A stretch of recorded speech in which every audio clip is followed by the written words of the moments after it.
carrying the family name is big to you. Because I asked you, hey, what's your last name? And you said, well, I have two. That's my family name. I carry them both. What's that about?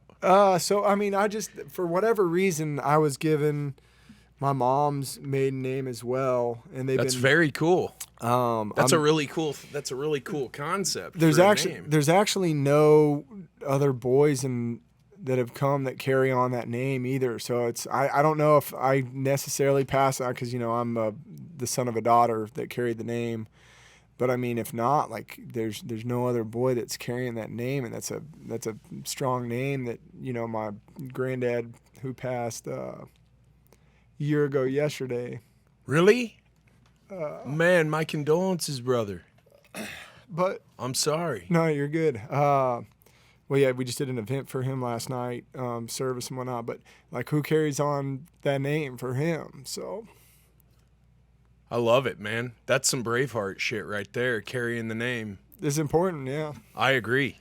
I think so my last grandmother died last Tuesday, so I'm going to Miami tomorrow, help my parents, send her off, all that. She was an artist, unbelievable, 96. Her mother lived to be 102. And COVID didn't get her either. It didn't. Wow. No, she got pretty sick one time, and then ended up having an esophageal type thing. Ended up just finally taking her out at the end, but lived an awesome life. Heck yeah! If you made it to 96, you've lived it to the fullest. Well, I almost cracked up like that last week. I was I was pulling nut hairs out to keep from breaking up. Actually, you might know Josh Littauer. He goes to Elevate too. That's what I had on last week. Name's familiar.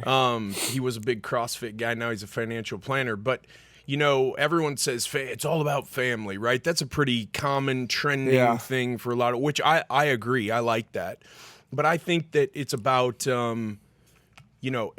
it is about family, but it's about like helping your family, leading your family to like the next level. Yeah. Like, hey, this is where we are, maybe economically or spiritually or with our faith or with our physicality, and we can be better. We can all be better. Yeah. And I'm not just gonna tell you.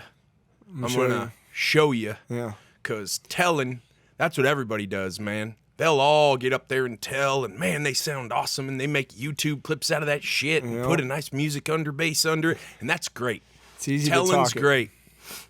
Showing is special, man. Yeah, it's a real leader. And winners show. For sure. You know? Real leaders show, yeah. Yeah. I mean, the best way to lead, I mean, that's how I've been in every business or anything that I've ever done where I've been in a management position. Like, the only way to do it is the show. I mean, you can tell someone to do it 100 times, but if you're out there, outwork me. Like, do more than I'm doing. I'm going to show you what to do. I'm going to be in the trenches with you.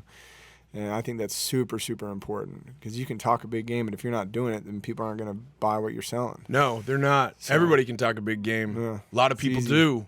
Are you easy to outwork? Or are you usually the hardest working guy in the gym or in the boardroom? When I'm locked in on something, I'm pretty hard to outwork. I won't stop. You got that microdose in you, and you're just well, that doesn't. I mean, I don't even need that. I don't know. I'm highly competitive, and I'm highly driven when I'm locked in. I mean, I can be, when I'm not locked in, that's a different story. But yeah, when it's time for this or that, like, and I have a purpose and I have a kind of direction that I want to go, it's tough to outwork me. That's badass.